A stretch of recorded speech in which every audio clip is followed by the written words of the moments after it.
All right. Hello, everyone. My name is Taylor. I'm part of the picoCTF team here at Carnegie Mellon, and we are doing a series of videos related to the Gen Cyber program that's all about building a technical foundation for cybersecurity, careers you could choose in cybersecurity, different career panels, etc. So if you haven't checked out our YouTube channel, please do that. Shameless plug number one. And then shameless plug number two is that we are having our yearly competition. Registration closes on March 19th. So even after the competition starts, you can still register and play. But it's a 2 week long cybersecurity capture the flag competition, CTF. And we'd really like you to play it. It's beginner friendly or tries its hardest to be. We have this learn page up here, which you can use to learn about the different categories and how to solve problems. We have the gems so you can practice even outside of competition dates, maybe in preparation. And then we have this graded competition that if you're interested in any of the stuff I talk about, you may be interested in. So shameless plug number two, please play the competition. Please sign up for the platform. We would love to have you. Anybody, whether you're a high school student, middle school student, professor, grad student, bachelor student, whatever, doesn't matter. Please use the platform. Anyways, the main reason I'm talking to you is because I want to present kind of a lesson about laying the foundation for building a technical knowledge base of cybersecurity. Like I said, this is work with Gen Cyber and picoCTF. My name's Taylor, and let's just jump right into it. So the first thing I normally ask people when I talk about this is, what is cybersecurity? Since we're not in person and this is a recorded format, if you want to pause the video, take 30 seconds, maybe jot down a definition, go for it. But for now, I'm just gonna breeze right through it. So moving forward, I have a few definitions of cybersecurity here that I thought were kind of interesting. So from CISA, it's the art of protecting networks, devices, blah, blah, blah, from unauthorized access or criminal use, and the practice of ensuring confidentiality, integrity, and availability of information. More on those properties later. But I think that's a pretty good definition, the art of protecting. I would definitely say it's an art most of the time. And you're doing lots of protecting, so I agree. Cybersecurity from Cisco this time. Cybersecurity is the practice of protecting systems, networks, and programs from digital attacks. I largely agree with this. What specifically, we still don't really know. But then there's also this one from IBM, which is probably my favorite. Cybersecurity refers to any technology, measure, or practice for preventing cyber attacks or mitigating their impact. I think that's a good broad one that covers almost everything.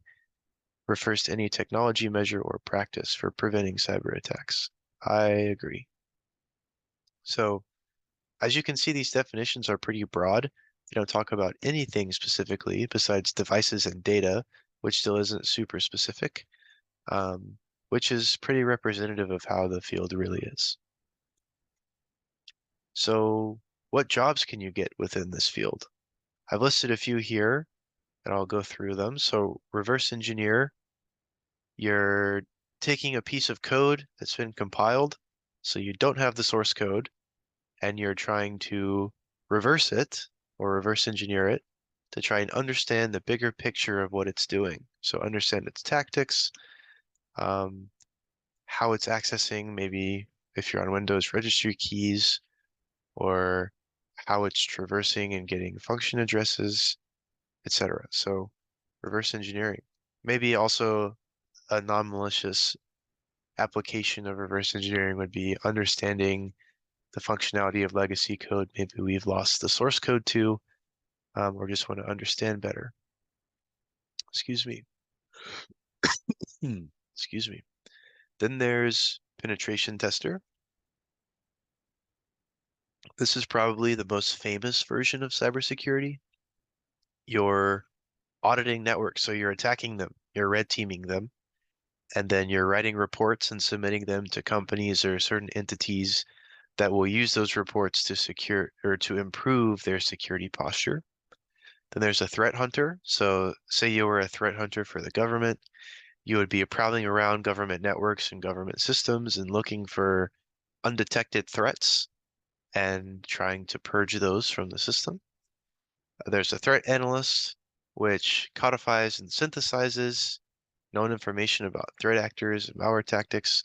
So let's say there's a organized crime group in Texas, and we have a bit of information about them.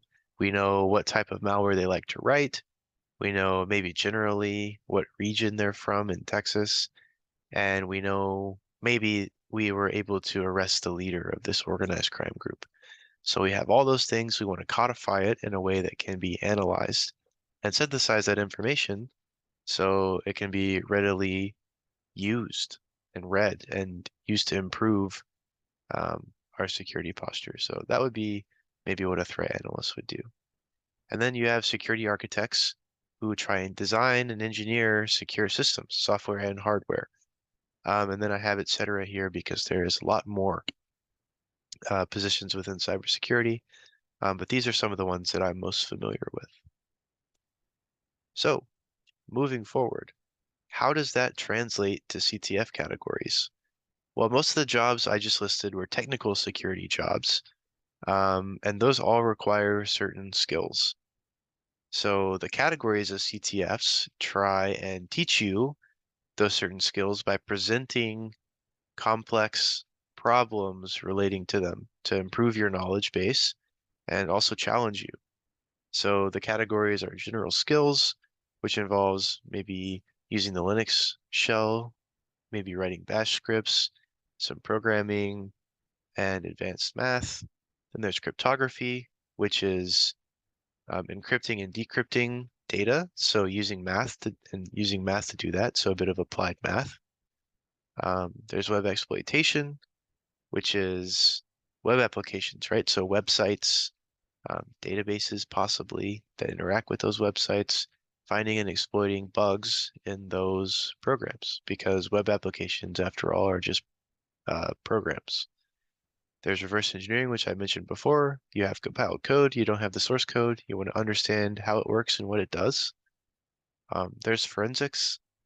Say you were able to capture a bunch of network traffic and something important happened in that network traffic.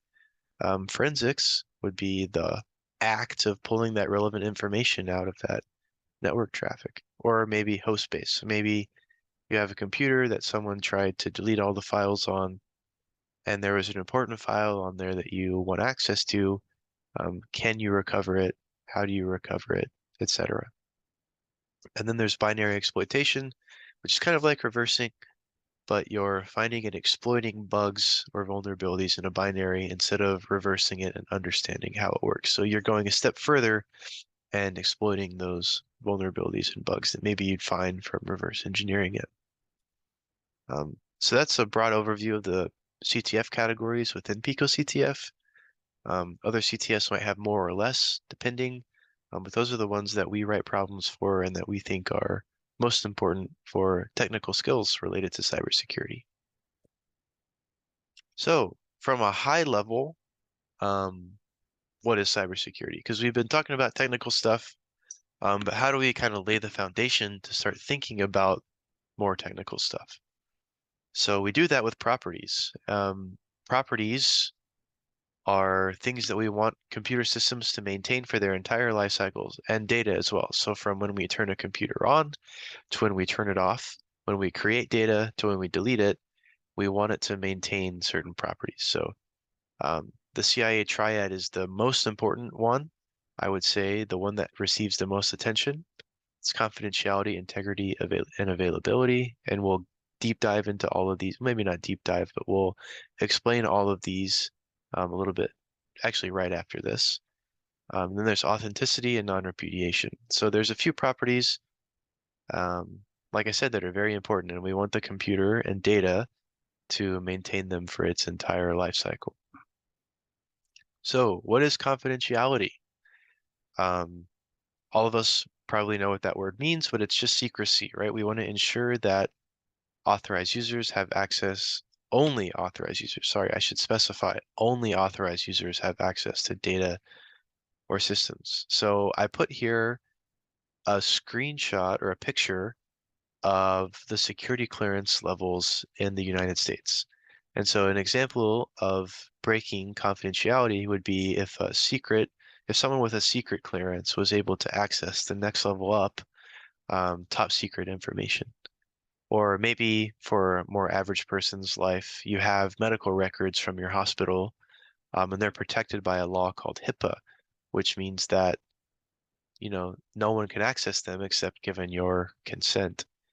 And maybe you're applying for a job and your employer wants to access your medical records. Well, those are confidential, and it'd be illegal for your employer to do so and use that information to determine whether or not they want to hire you. So those are two good reasons why confidentiality is important. Um, and we'll continue on to other properties. So the next is integrity. We want our data to be trustworthy and complete, and we want to ensure that it hasn't been modified. So I put another picture here of Honest Abe because he's always honest, um, even though maybe that's myth, but the point stands. We want our data to be honest and trustworthy. And if it's not, lots of problems can happen. So a more lighthearted example is maybe the weather app. Maybe I'm dressing myself in the morning and I want to know whether to grab a coat or not, depending on what temperature it's going to be that day. And so I check my weather app and it says it's going to be 80 degrees in February, which, kind of unlikely, but, maybe the weather app's right. But then we go outside and it's like 30 degrees and it's raining. That would be pretty annoying. So we want to ensure the integrity of our data. Or maybe um, on a more serious note, you have medications, using the healthcare example again, you have medications that a patient is taking, and maybe that gets modified where it's not trustworthy. And a medication that doesn't mix with one that the patient's already taking is prescribed, and then that patient loses their life because of it. So data integrity is incredibly important, and we want to maintain this property in all of our computer systems. Availability. So we want to ensure that our data is accessible at all times by authorized users. So let's say that Alice wants to send a message to Bob, and she's doing it by passing notes under a door. And she passes that note under the door, but instead of Bob picking it up, Mallory picks it up and burns it. And that makes it to where Bob can't read it and it's not available anymore, but it contains some super sensitive information about something. I don't know. But that would be an example of data not being accessible. Or maybe you play multiplayer video games like I do, and you wanted to access a server or access a certain service, and someone was DOSing it or someone was denying service to it, and by putting a bunch of network traffic onto the server and overloading it. That would be another example of compromising the availability of a system. Or using the healthcare example again, because it's pretty applicable to most things because it's a sensitive topic. Maybe the doctor needed the medication records to be able to adequately prescribe a patient, excuse me, certain medication, and they couldn't access it, and so that patient doesn't get well taken care of. All examples of why availability is important and why, again, we need to maintain it on our computer systems. Moving forward to authenticity. So the property of being genuine and being able to be verified and trusted. That's definition from NIST. When you authenticate to something, the main way you do that is normally with a username and a password or maybe an email address.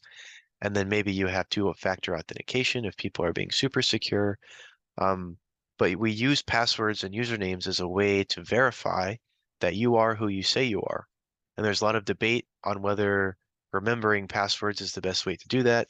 But regardless, that's the main practice right now. But we want to authenticate you. Um, yeah, that's the main point. There's some interesting research about um, continuous authentication and um, authenticating you maybe every 5 minutes when you're using a computer by things like how you type on a keyboard or by having you put your fingerprint on or things that you can't control. That's what we're moving towards more, but that was a long tangent. Let's move on. Then there's non-repudiation. So we want to be able to prove that you took an action on a computer. So abstracting away from computers, maybe I sent a letter to my grandma that I said something in that I really regretted. Maybe the last time she cooked her really a tasty meal that I really loved, she did it differently and I didn't like it. And I just got so upset that I sent her this really angry letter. And I signed it with my signature and I sent it to her. But then I regretted it after I sent it, but it was already gone. I couldn't stop it from being sent. And she gets it and she opens it and she reads it. I, I, there's no one else that could have written that letter, only me, because it was in my handwriting, it had my signature, it had my return address, etc. So that's the same concept here. If you do something on a computer, like download a file, or if you send a message, etc., we want to be able to prove that you did that. You can't blame it on someone else, and you can't say that it never happened or that it happened in a different way. So that's the principle of non-repudiation.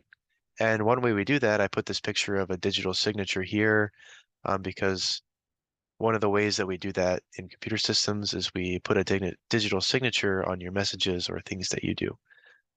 So same concept as a letter signature. Moving forward, we have defense in depth. So we want to structure our defenses when we design systems to be layered, just kind of like this castle. So if I get in past the moat of this castle, I still have to climb that first wall. And then if I manage to climb that first wall, there's another big second wall that I have to somehow climb or get through. And then if I get in the main gate, there's this big courtyard with a bunch of archer towers around it, that's preventing me from getting into the main building. So it's the same concept in computer systems.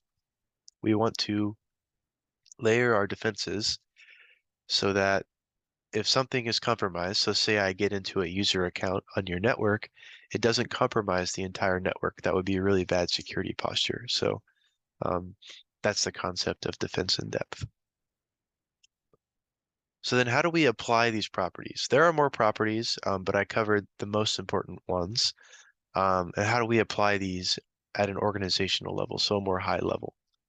More recently, companies have been adding this position to their C-suite called the CISO, the Chief Information Security Officer position.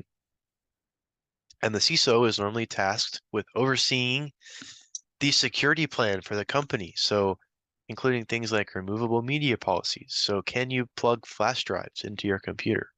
Can you bring in external hard drives, etc.?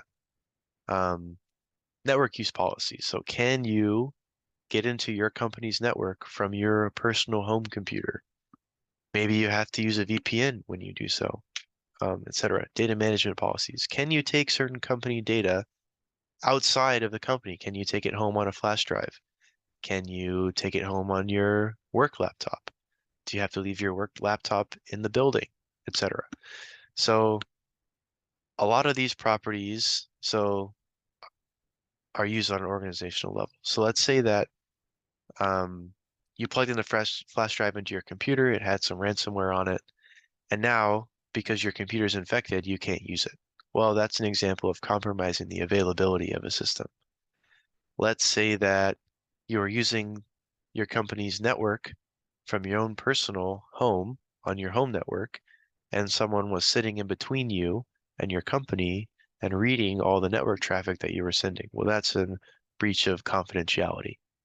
So these properties and these policies, properties inform good policies, is what I'm trying to say. Um, so then how do we apply these properties on a system level? Well, we have password policies. So your passwords have to be a certain length with a certain amount of special characters and capitals, etc., um, so that they can't be brute forced easily, right? You want to routinely update your computers because new vulnerabilities are being found in software. And so if you don't update your system, you could be running a version that's known to be vulnerable and you could be compromised really easily. And then getting more technical, maybe you're writing code and you use libraries, once again, that a vulnerability was found in, and you need to go back through your code and update the versions of the libraries that you're using because they released a patch. Or maybe you write C code that's using buffers and you want to ensure that there's not a buffer overflow, so you use stack canaries to prevent that from happening as well. So um, these all the consequences of these things violate properties. So for example, if your password's easily brute forced and someone gets your password, then it, violates the property of authentication.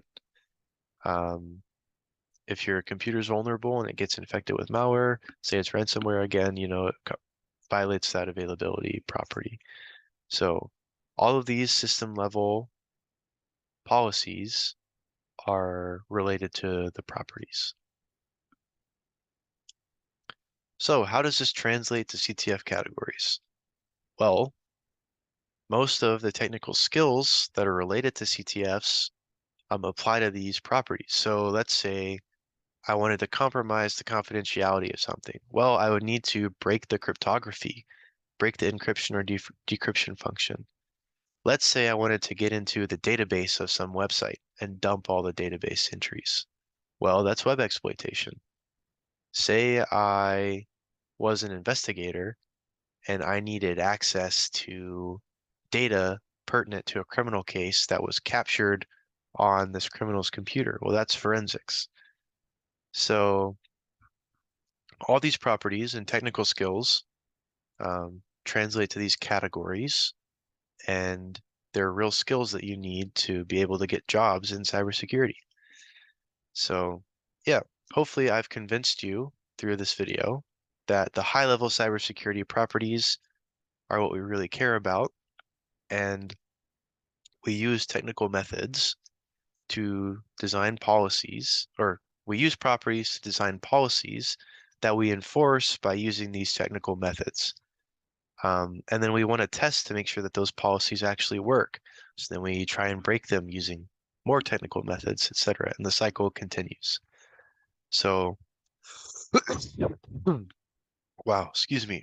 Hopefully I've convinced you of these things and you feel ready and understand from a high level what cybersecurity is, and you can start getting lower and lower and start becoming really good at some of these technical skills.